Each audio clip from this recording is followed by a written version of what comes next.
Welcome.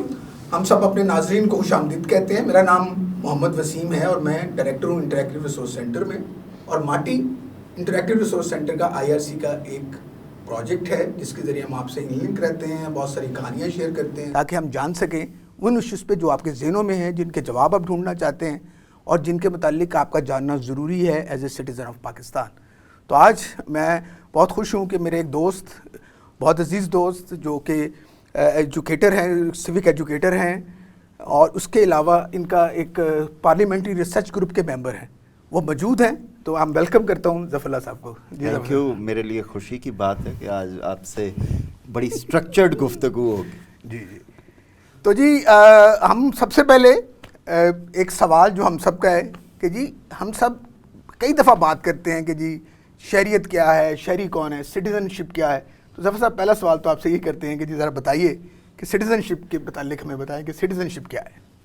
دیکھیں وسیم صاحب, جو بنیادی طور پہ ہم اس کو تہذیبی ارتقاء سے جوڑیں گے. جب انسان روئے زمین پہ آباد ہوا تو یہ تھا کہ وہ اپنے تئیں تھا. بعد میں جب اس کی ضرورتیں بڑھیں تو قبائل کی صورت میں آرگنائز ہوتا چلا گیا, اور قبائل کے چیفٹنز تھے جو آپ کو اسائن کرتے تھے, یہ شکار پہ جائے گا, یہ کھانا بنائے گا, یہ دفاع کرے گا. وہ چیفٹنز بڑھتے بڑھتے منارکس بن گئے, اور انہوں نے کیا کیا ظلم کہ وہ جو شہری تو نہیں تھے اس وقت, جو لوگ تھے انہوں نے جو اختیار انہیں دیا تھا انہوں نے ساتھ ڈنڈا بھی پکڑ لیا کہ آپ میری ہر بات مانیں گے. وقت آیا, ایک لمبا چھلانگ مارتے ہیں. انقلاب فرانس ایک ایسا مرحلہ تھا جہاں پہ رعایا کو پہلی بار ذائقہ ملا کہ آپ شہری بھی ہو سکتے ہیں. بادشاہ کی بات, کیونکہ بادشاہ بھی اس دور میں آپ نے سنا ہوا نا کہ لوگ احتجاج کر رہے تھے, تو انہوں نے کہا یہ کیوں احتجاج کر رہے ہیں؟ تو انہوں نے کہا جی یہ روٹی مانگ رہے ہیں. تو کہتے ہیں ان کے پاس روٹی نہیں ہے تو ڈبل روٹی کیوں نہیں کھاتے؟ تو بادشاہوں کا بھی جب مزاج ایسا ہو گیا تو وہ جو رعایا تھی, افتادگان خاک تھے, غلام تھے, انہوں نے بغاوت کی اور کہا ہم تو شہری ہیں, یہ ریاست تو ہمارے دم خم سے ہوتی ہے. تو ایک بل لکھا گیا, اس کا نام ہے bill of rights of man and citizen. انسان کے طور پہ علیحدہ حق ہے اور شہری کے طور پہ علیحدہ حق. انسان کے طور پہ ہمارا حق یہ ہے کہ ہمارے حقوق ہیں, انسانی حقوق ہیں. شہری کے طور پہ ہے کہ جس جغرافیے میں ہم رہتے ہیں وہاں پہ ہمارا عمرانی معاہدہ کیا ہے. ظفر صاحب آپ نے بھی لفظ بولا کہ ایک رعایا اور شہری, اور یہ بڑی کنفیوژن ہے کیونکہ جب ہم بہت سارے لوگوں سے ملتا ہوں تو وہ کہتے ہیں جی کہ کیا شہری ہونے سے کیا رعایا اور شہری میں فرق کیا ہے. تو وہ بڑی باریک لائن جو آپ نے بتائی, ذرا تھوڑا سا اس کو اور ایکسپلین کریں. اس کو پہلے تو میں آپ کو ایک مثال سے, سبجیکٹس جب کلونیلزم تھا اس وقت یوز ہوتا ہے. تھامس جیفرسن جب ڈکلیریشن آف انڈیپینڈنس لکھ رہے تھے, یہ BBC کی ایک رپورٹ میں نے پڑھا کہ جب وہ لکھ رہے تھے تو انہوں نے شروع کیا وی دی سبجیکٹ. ابھی سیاہی خشک نہیں ہوئی تھی, انہوں نے کاٹ دیا, انہوں نے لکھا وی دی سٹیزنز. اس کا فرق یہ پڑتا ہے کہ آسٹریلیا بھی غلامی سے آزاد ہوا, امریکہ بھی غلامی سے آزاد ہوا. اب اس طرح کلونیلزم نہیں ہے یونائٹڈ کنگڈم کا, لیکن آسٹریلیا کی ملکہ آج بھی برطانیہ کی ملکہ ہے. لیکن وہ وہی دی سبجیکٹ کی بجائے وہی دی سٹیزن لکھنے سے امریکہ کی ملکہ برطانیہ نہیں ہے. کینیڈا کی آج بھی ملکہ برطانیہ ہے, اور بڑے عرصے تک وہاں جو قانون وہ بادشاہ برطانیہ کی مرضی سے بنتا تھا. یہ کہنے کو بڑی چھوٹی سی بات ہے. میں آپ کو ایک اور مثال دوں, اور برِ صغیر کے لوگ تو اس پہ فخر کر سکتے ہیں. جب لیگ آف نیشن بنی تو ہیومن رائٹس کی وائلیشن سے تہذیب میں بڑا اتھل پتھل ہوتی تھی. تو جب universal declaration of human rights لکھا جا رہا تھا تو ہمارے دیکھنے والوں کو اس میں شاید دلچسپی ہو, ہماری لینگویج اتنی کوئی جینڈر فرینڈلی نہیں تھی. تو اس ڈکلیریشن کا آغاز جو اب بھی یونیورسل ڈکلیریشن ہے, آل مین آر بورن ایکول. تو برِ صغیر اس وقت متحدہ تھا, 46 کی بات ہے, 1946 کی. تو ہنسا جیوراج مہتا جو یہاں کی ڈیلیگیٹ تھیں، انہوں نے کہا جی پہلے تو یہ کاٹے نا، وہ all men are born equal, all humans are born equal. اب آپ اسی سے، یہ ایک لفظ ہے لیکن وہ جو معنی امپورٹ کرتا ہے، اس معنی سے جو ایک جہان آباد ہوتا ہے وہ بڑا مختلف ہوتا ہے. تو سبجیکٹ ہونا کا مطلب ہے آپ رعایا ہیں، آپ غلام ہیں، آپ حکم کے تابع ہیں. شہری ہونے کا مطلب یہ ہے کہ ریاست آپ کی منشا پہ چلے گی، آپ کے ووٹ سے حکمران آئیں گے، آپ کے ٹیکسز سے نظام حکومت چلے گا. تو یہ بڑا کوالٹیٹو. بادشاہ سلامت تو عنایات کرتے تھے، کسی کو جاگیر بخش دی، کچھ کر دیا. اب الٹ ہو جائے گا جب آپ شہری ہوں گے. آپ محنت کریں گے، آپ امانت ریونیوز جنریٹ کریں گے، دولت بنائیں گے، اپنے ووٹ سے اپنے حکمران چنیں گے، ان کو کہیں گے، مجبور کریں گے کہ آپ کے پیسے سے وہ آپ کے لیے کام کریں. اور یہاں پہ یہ بات کرنی بہت ضروری ہے کہ جب آپ اپنے آپ کو شہری مانیں گے تبھی آپ شہری ہوں گے، اور شہری ہوں گے تو تبھی آپ وہ تمام جو آپ کے رائٹس بنتے ہیں جن کا ظفر صاحب ذکر کر رہے ہیں وہ حاصل ہوگا. تو اسی لیے یہ رعایا اور سٹیزنشپ کو یاد رکھیے گا، کیونکہ اسی پہ آگے بات چلے گی اور یہ ہمارے لیے بہت امپورٹنٹ ہے. ظفر صاحب میرا سوال ہے کہ سٹیزنشپ اگر میں نے بن گیا میں سٹیزن، تو میں سٹیزن ہوں گا کیسے؟ میرے سٹیزن ہونے کے لیے کون سی چیزیں ضروری ہیں، کون سے ایلیمنٹ چاہیے؟ پہلے تو کہا نا ماننا تو ایمان کا اگلا درجہ ہے. آپ دیکھیں کہ صرف لکھنے سے بھی، آپ پہلے تو وہ ہے نا کہ کتاب میں لکھا جائے، بتایا جائے. شہری کے لیے 3-4 راستے ہیں، اور یہ کیونکہ اب یہ شہریت آ جاتی ہے لیگلسٹک ٹرم میں. اگر آپ کسی ملک میں پیدا ہوں تو آپ کو بورن سٹیزن شپ ملتی ہے، اور کئی ممالک اتنے سخاوت کرتے ہیں کہ اگر آپ سیاحت کے لیے گئے ہوئے ہیں وہاں پہ اور وہاں پیدا ہوئے ہیں تو وہاں بھی آپ کو سٹیزن شپ مل جاتی ہے. لیکن یہ ہر ملک میں نہیں ہوتا. مثلا ہمارے ملک میں افغان ریفیوجیز کتنے عرصے سے ہیں، ان کے بچے یہاں پیدا ہوئے ہیں لیکن وہ پاکستان کے شہری نہیں ہیں. لیکن امریکہ میں، کئی اور ممالک میں یہ آپشن ہوتی ہے کہ بائی برتھ آپ، لیکن جو آپ کے پیرنٹس ہیں اسی ملک سے ہیں، آپ پیدا ہوتے ہو تو آپ شہری ہوتے. دوسرا یہ ہے کہ ہم نے دیکھا ہے یہ تاریخ انسانی میں کہ انسان مختلف وجوہات، معاشی پرسیکیوشن سے بچ کے اور اچھی اپارچونٹی کی تلاش میں مائیگریشنز کرتا ہے. اور مائیگریٹ جب کرتا ہے تو اس کی بنیاد پہ بھی شہریت دی، اسے نیچرلائز سٹیزنز کے آپ نے ایک شہریت اپنائی. اچھا، بعض اوقات اب یونیورسل ڈکلیریشن میں دیکھیں اور چیزوں میں ازائلم کا رائٹ ہے، ہجرت کرنا. یہ ہمارے نبی پاک صلی اللہ علیہ وسلم نے بھی فرمائی. ہجرت حبشہ کا بھی ایک قصہ ہے. تو آپ کو پناہ ملتی ہے، اور آپ جہاں پناہ لیتے ہو وہاں بھی آپ کے کچھ حقوق بن جاتے ہیں. تو یہ مختلف چیزیں ہیں.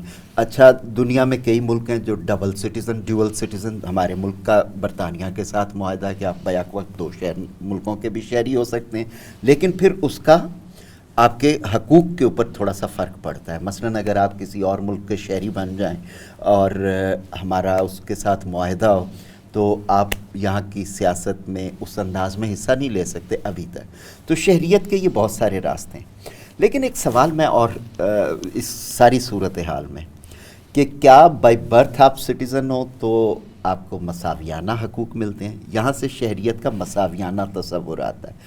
مثلا ڈکلیریشن آف انڈیپینڈنس تو 1700 کچھ میں لکھا گیا، امریکہ کا آئین بھی بن گیا، لیکن سیگریگیشن لا تھا. Brown versus education board, classroom علیحدہ علیحدہ تھے. روزہ پارک کی کہانی دیکھیں تو بسوں میں سفر علیحدہ علیحدہ تھا. تو 1964 میں آ کے بل آف سول رائٹس بنا ہے. امریکہ کی تاریخ، اس کا دستور، اس کا سب کچھ کتنا پرانا ہے. تو اس سے ثابت ہوتا ہے کہ یہ ایک مسلسل عمل ہے کہ ہر شہری کو، مثلا ہم یہ سمجھیں کہ جی یہ سفر تو ہم نے طے کر لیا، یہ حق تو ہمارے پکے ہوئے، آگے جائیں. پرانے حقوق کی حفاظت کرنی ہے، بار بار اعادہ کرنا اور نئے حقوق کا مطالبہ کرنا. جی، بات یہ بہت امپورٹنٹ ہے کہ شہریت ایک دم مل جائے تو اس کو آپ سمجھ مت لیجئے کہ یہیں پہ بات ختم ہو گئی ہے. سیوک رائٹس کے لیے آپ کو آگے جانا پڑتا ہے، آپ کو اور اس کے لیے کوشش کرنی پڑتی ہے. پر یاد رکھیں کہ یہ جو اب میں ان سے جو اگلا سوال ظفر صاحب سے کرنے والا ہوں وہ یہ ہے کہ پھر یہ ان کی گارنٹی کون دیتا ہے؟ یہ سٹیزن شپ کے جو رائٹس ہیں اس کی گارنٹی کہاں سے آتی ہے کیا یہ ہمارا آئین دیتا ہے؟ اور پھر آئین کے متعلق بھی ہم کتنا جانتے ہیں، یہ بھی ذرا ایک ضروری بات. دیکھیں جی، یہ بالکل آپ نے بجا کا یہ آئین دیتا ہے، اسی لیے آئین کو سوشل کانٹریکٹ کہا جاتا ہے بٹوین سٹیزن اینڈ اسٹیٹ. اور دنیا کے جتنے بھی آئین ہیں، بڑے ضخیم آئین بھی ہیں، بڑے مختصر آئین بھی ہیں، لیکن وہ ایک تو جغرافیے کا تعین کرتے ہیں، پہلے ملک کے مزاج کا تعین کرتے ہیں. مثلا پاکستان کے آئین کا مزاج ہے، پہلا آرٹیکل کہتا ہے Pakistan shall be a federal republic. روح بیان کر دی گئی کہ یہ وفاق ہوگا، یہ جمہوریہ ہوگا. اور کیا ہوگا؟ جس طرح بچے کی پیدائش کے بعد پہلے روح، پھر اس کو نام دیا جاتا ہے، to be known as Islamic republic of Pakistan, وہ نام ہو گیا. تو اسی طرح اس کے اندر ایک بنیادی حقوق کا باب ہوتا ہے جو بتاتا ہے، جغرافیہ بھی بتاتا ہے کہ اس علاقے کے رہنے والوں کے ساتھ عمرانی معاہدہ یہ ہے. مثلا دستور میں یہ نہیں ہے کہ ہم ایویں ہی کوئی علاقے شامل کر لیں، اس کے اندر کوئی نیا شامل ہوگا تو وہ پارلیمنٹ شامل کرے گی، ان لوگوں تک وہ پھر ایکسٹینڈ ہو جائیں گے رائٹس. لیکن فنڈامنٹل رائٹس کا چیپٹر ہوتا ہے. لیکن اس کی بھی دو راستے ہیں. جیسے میں نے آپ کو امریکہ کا بتایا، وہاں پہ بل آف رائٹس آیا، فرانس میں بل آف رائٹس آیا. تو ایک یہ راستہ ہے کہ جو جد و جہد کر رہے تھے لوگ، انہوں نے کہا کہ ہم غلام نہیں رہیں گے، ہمارے یہ حق ہوں گے، یہ سرزمین پہ ہمارا نظام چلے گا. ایک دوسرا راستہ بھی ہوتا ہے جو برطانیہ نے اپنایا کہ پارلیمنٹ میں بحثیں ہوئیں، میگنا کارٹا پارلیمنٹ میں آیا کہ بادشاہ سلامت اپنی ساورینٹی تھوڑی سی چھوڑیں اور ہمیں جگہ دیں. پھر بل آف رائٹس اب آ کے کوئی 1998 میں پاس ہوا ہے، تو ایک پارلیمنٹ کے اندر ارتقا. اب یقیناً آپ کے دیکھنے والوں کی دلچسپی ہوگی کہ ہمارے ملک کا کیا ہے. ہمارے بانیان نے کوئی فیڈرلسٹ پیپر نہیں لکھے. قائد اعظم کی 11 اگست کی تقریر ہے جب جیت کے بعد انہوں نے کی، تو بہت سارے لوگ جو سوشل کانٹریکٹ کو مساویانہ بنانا چاہتے ہیں وہ اس کا حوالہ دیتے ہیں. پھر وہ کانٹریکٹ لکھا گیا آپ کی اسمبلی میں جب آپ نے فنڈامنٹل رائٹس کا چیپٹر رکھا 1956 کے آئین.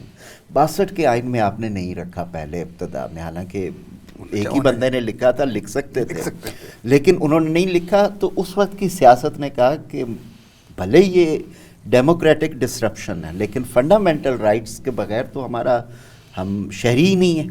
تو جو اس میں پہلی امینڈمنٹ ہوئی اس میں فنڈامنٹل رائٹس آئے. اسی طرح 73 کا کانسٹیٹیوشن ہے، اس میں فنڈامنٹل رائٹس ہیں. کئی بار اس میں ترامیم ہوئی لیکن اس میں اضافہ آ کے 18ویں آئینی ترمیم نے کیا. رائٹ ٹو ایجوکیشن دیا، رائٹ ٹو انفارمیشن دیا، فیئر ٹرائل دیا، ڈیو پروسیس دیا. تو کہنے کا مقصد یہ ہے کہ جو یہ حقوق کا پودا ہے یہ جمہوریت کی فضا میں اگتا ہے.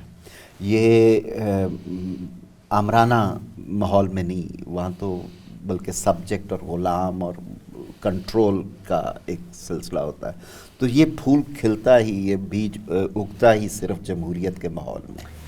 ویئر ہم بات کر رہے تھے شہری ہونے کی، اور شہری ہونا کا اور رعایا سے شہری کیسے مختلف ہے، کیسے وہ اپنے رائٹس کو کلیم کر سکتا ہے، تو وہ کانسٹیٹیوشن نے دیا. پر بات یہ سمجھ میں آئی کہ یہ سارا کچھ تو جمہوریت میں ہی ممکن ہے. اور آپ میں سے بہت سارے تو یہ کہتے ہیں کہ جی پاکستان میں شاید جمہوریت نہیں چل سکتی، یہ جی ویسٹرن ایجنڈا ہے، یہ جی ہمارے لیے تو نہیں ہے. تو پھر آپ ذرا اس پہ سوچئے کہ پھر آپ کے لیے کیا ہے. اور یہی سوال ہم ظفر صاحب سے بھی پوچھتے. دیکھیں، جمہوریت کا ایک تو ہے ریچول کہ ہم نے ووٹ ڈالا، یہ کیا. جمہوریت کی روح یہ ہے کہ جو کام ہوگا وہ لوگوں سے پوچھ کے ہوگا، جس کو اس کو میجورٹی میں کی صورت میں، یا آپ کہتے ہیں ایبسولوٹ میجارٹی کی صورت میں، کہیں پہ رن آف الیکشنز ہوتے ہیں 51% کم از کم لنک، تب آپ جیتتے ہیں. تو جمہوریت ایک تصور ہے کہ آپ اپنا اختیار کسی کو سونپ رہے ہیں. دیکھیں، جہاں جمہوریت نے جنم لیا تھا وہ تو ایک چھوٹی سی آبادی تھی، وہاں پہ آپ سب لوگوں کو اکٹھا کر کے بات کر لیتے تھے. لیکن جو آبادی بڑھتی گئی، اب 7 بلین لوگوں کو آپ اکٹھا نہیں، پاکستان کی 23 کروڑ آبادی ہے، آپ کا پاس جگہ ہی نہیں ہوگی کہ آپ سب کو بٹھائیں اور پھر سب کی باتیں سنیں تو فیصلہ کیسے پہنچیں. تو اس کو کہتے ہیں کہ مینڈیٹ بیئررز کریٹ کیے جاتے ہیں، کہ آپ اپنے نمائندے منتخب کرتے ہو. اور جمہوریت کے بارے میں کہ یہ کہنا کہ یہ مغربی تصور ہے، آپ کو ہر تہذیب میں ملتا ہے کہ قرآنک فلسفی میں ہے شورا کا کانسیپٹ، مشورہ کرنے کا، مشاورت کرنے کا. آپ کو پنچایت کا ایک تہذیبی اعتبار سے کلچرلی انسٹیٹیوشن ملتا ہے جہاں بزرگ مل بیٹھ کے. جمہوریت صرف یہ کرتی ہے کہ وہ سب کو برابر کر دیتی ہے. وہ کہتی ہے کہ عمر کا تعین ہوتا ہے. اب تو بلکہ کچھ ممالک میں یہ بحث ہے کہ وسیم صاحب آپ کے 2 بچے ہیں تو آپ کے 4 ووٹ ہونے چاہیے. آپ کا ہو یا آپ کی مسز کا ہو, 2 بچوں کے بھی جو ابھی 18 سال سے کم ہیں, کیونکہ جو گورننس ہے اس کا اچھا برا اثر ان پہ بھی پڑ رہا ہے.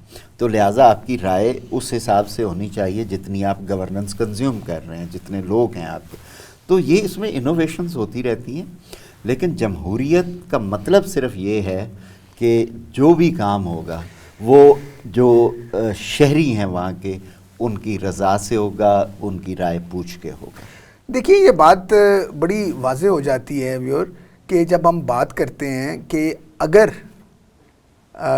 کہ ویسٹرن کنسیپٹ اپنی جن چیزوں کو اپنے نام ماننا ہو یا جس میں ہم ایکویلٹی کو نہ برداشت کر رہے ہوں یا برابری نہ مان رہے ہوں تو وہ جی ویسٹرن ہو گئی. پر گاڑی جو ہے یہ بھی تو ویسٹرن ہے, لائٹ بھی ویسٹرن ہے, جو آپ انٹرنیٹ استعمال کر رہے ہیں وہ بھی ویسٹرن ہے. آئیڈیاز ویسے ہی پاسپورٹ کے بغیر ٹریول کرتے ہیں. ہم ایک دوسرے سے سیکھتے ہیں. تو یہ سمجھنے کی ضرورت ہے کہ جب ہم اس طرح کی باتیں کرتے ہیں تو اس کے پیچھے یہ نہیں ہوتا بلکہ خاص طرح کا پروپیگنڈا ہر دفعہ ہمارے کان میں ڈالا جاتا ہے. کیونکہ ہمیں سمجھنا چاہیے حق اگر آئین میں ہے تو اگر جمہوریت نہیں ہے, آئین نہیں ہے تو آپ شہری نہیں ہیں.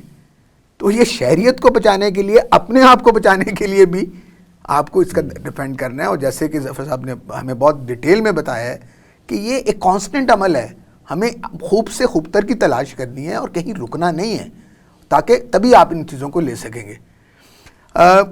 میں چاہ رہا تھا آپ ظفر صاحب سے اور بہت ساری باتیں کرنی, ابھی ہم نے فیڈرلزم پہ بات کرنی ہے, تو ہم چاہ رہے ہیں کہ اس سیشن کو ہم یہاں پہ ذرا بریک کرتے ہیں اور آپ کو دوبارہ سے ظفر صاحب کو دعوت دیں گے. تو سب سے پہلے تو آپ سب کا شکریہ ظفر صاحب, آپ کا بہت شکریہ یہ ساری انفارمیشن ہمیں اپنے لوگوں تک پہنچانے کے لیے. اور آپ کا جو بھی فیڈ بیک ہو آپ ہمیں بتائیے, کچھ سوال ہوں تو ہم ظفر صاحب سے دوبارہ ریکویسٹ کریں گے, کوشش کریں گے جواب دیں, تاکہ یہ سب ہمیں جاننا ہے. کیونکہ اگر ہم نہیں جانیں گے تو ہم اپنے حقوق کی حفاظت نہیں کر سکیں گے. آپ کے بہت بہت شکریہ. Thank you very much.